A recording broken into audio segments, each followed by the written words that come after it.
Welcome back, guys. So one thing I wanted to say right before starting off is, if I'm not mistaken, this little staircase here is made out of wood. I mean, it's obvious this part's made out of stone. This part looks like it's made out of wood, and perhaps I'm wrong. But it reminds me that there is no other Hogwarts castle in any game or movie that prominently features parts of the castle made out of wood. Maybe it's just the texture difference. Yes, there is a difference in color there. But it reminds me, there's a Doctor Who episode in the first... By the way, I'm eating something right now, so bear with me. This would take you long. There's a Doctor Who episode in the second episode of the revival, of the first season of the revival. The end of the world, where the Doctor Christopher Eccleston takes Rose to the point of time where the warlord is where the warlord is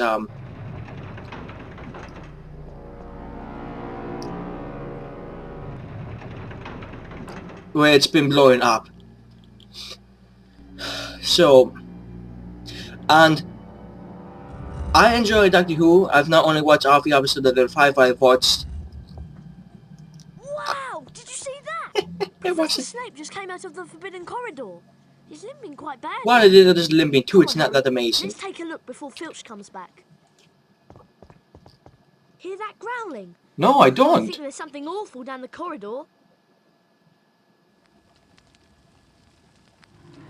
Okay, I hear it now, but I didn't hear it before.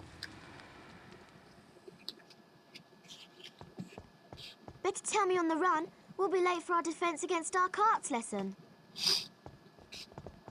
And the point is that in that episode, the first season, I enjoyed Doctor Who, but that episode, the whole first season is just awkward. It's strange. It's photographed oddly. It's all of it's just it's a strange experience, especially considering like where they've come to now. They've it's some great episodes since the revival. They'll never be the same, or good in the same way as the older episodes from the 60s, 70s, 80s were, and that's a pity. But for what they are, they're gold. Most of them anyway. And so in the end of the world, that spaceship they're on, and a lot of shots, it doesn't look like a spaceship, it looks like a lodge. Because it's very bright, it looks like it's wall paneling. It looks like it's just like a ski lodge on a nice sunny day, not a spaceship. It might not have actually been a spaceship. An observation deck watching the Earth explode. And this is definitely ward out of this. And you now see Hogwarts. See, this place looks like it's a lodge. It doesn't look like it's a castle. It just looks like it's a huge key lodge. I like how different it looks from Hogwarts in every other game or adaptation. Today, we learn to illuminate dark magic with the Lumos spell. What use is that? Mother. Watch my wand. Hold down the mouse button and repeat the pattern. Release the button when you're done.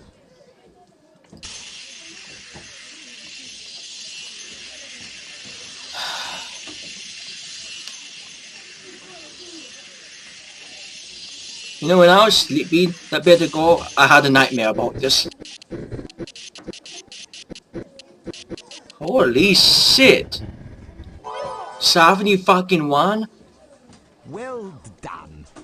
But I think you can improve. I think you're fucking wrong. 5 points for Gryffindor. Try working faster this time, Mr. Potter. Yeah, is this improving?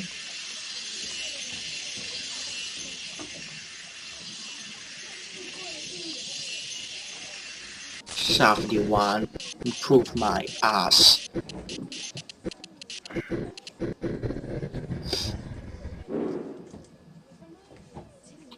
That's not the shape I expected, Mr. Potter.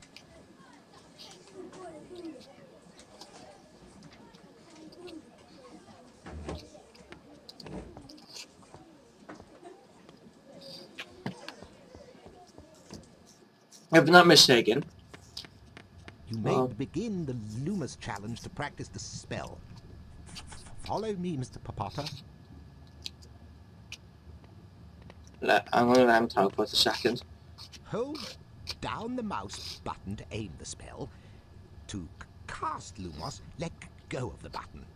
You may practice on that gargoyle.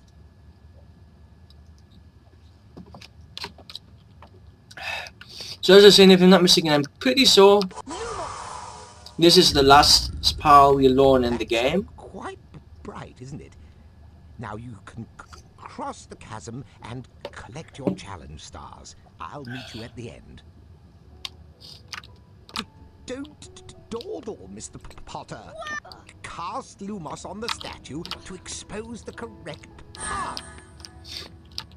It doesn't really expose the correct path, man. It just gives me a platform to jump on, which Lewis didn't do in the books. And this is a nice enough looking area. Yeah.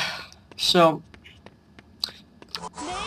even though this is the last spell we'll be learning, it's not the last challenge-like thing we'll be doing in the school. Another one of my favorite bits of the game is doing the potions lesson. And I'm not going to spoil it anymore, but I just did an unrollable spell.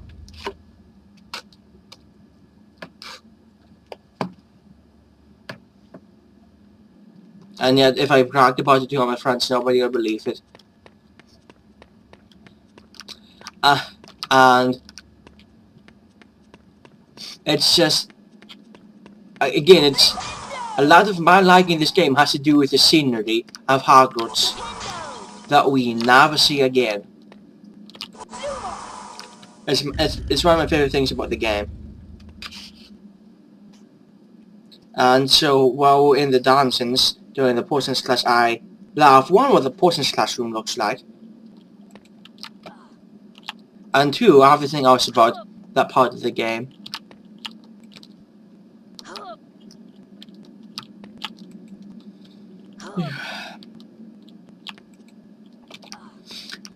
So I don't remember a lot about this Lumos challenge being one of the last chances in the game. I played this the last times than the others. I think it gets kind of annoying coming up. I don't remember. I mean, I don't think I'll have any problems completing it, nothing like that. But I do think it does. Oh mother! I didn't hit those. And now, of course, I'm going to have to go down and get those. Well, come on.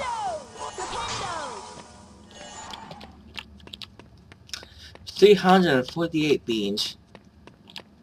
Not bad considering it seems like I've only been at Hogwarts for like 2 days. Even though at this point I've been here, I've got approximately 3 or 4 months. But anyway, I was saying all here that the game reminds me of the movie Grease. And if you've ever seen Grease, I saw it as a kid. One, I love the movie. It's a thing is that all in my life, I like the music. I like the character of Cassandra. Although I was always kind of forgot of the ending. I've seen it theorized that no, she doesn't actually change. That both of them change in slight ways for the other. But that's not what the ending makes it seem like. This... I'm not actually sure who this is. Let me... Okay, 17 out of 25. Okay, Cassandra Vablatsky. 1894 to 1997 celebrated CEO and author of Unfogging the Future. Now note, this game takes place in 1991. And yet the cult claims she died in 1997. Many theorize this as proof of her being a seer, because she sees that she's going to die in 1997. It's as good as an excuse as any. Perhaps, I don't know who wrote the cards for the game. I don't know if that was J.K. Rowling or not. Perhaps the person who did it just forgot, that the games take place in the 90s and don't take place current day. Which, to be fair, is an easy thing to forget if you aren't, up on, when they take place. But anyway, so if you watch the movie, please, and I didn't realize this until the last time I watched it, it has zero indicators besides the fact that obviously time has passed. The time passes. I was amazed. I was watching and halfway through the movie I'm like, holy shit, it's been about 6 months now. Because it's almost awkward in a way, because besides character conversations, it is not obvious that time is really passing in that movie. And I can think of another movie quite like that one in terms of time passing or not. And so there's one or two out there. But I just found it amazing when I watched it one of the last times and saw that.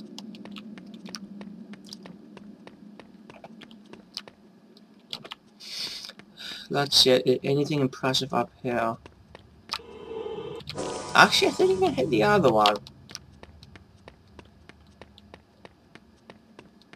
Maybe it's no, it's this one. I'm happy I didn't miss that.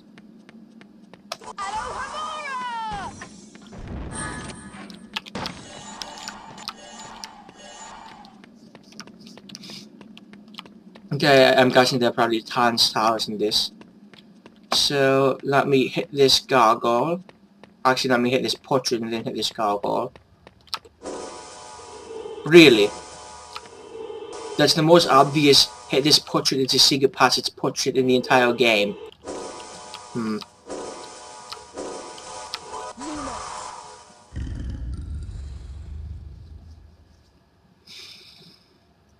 Well, let me jump over this, hit that gargoyle, and then I'll tap it for the failure, then I'll get back with you in a moment.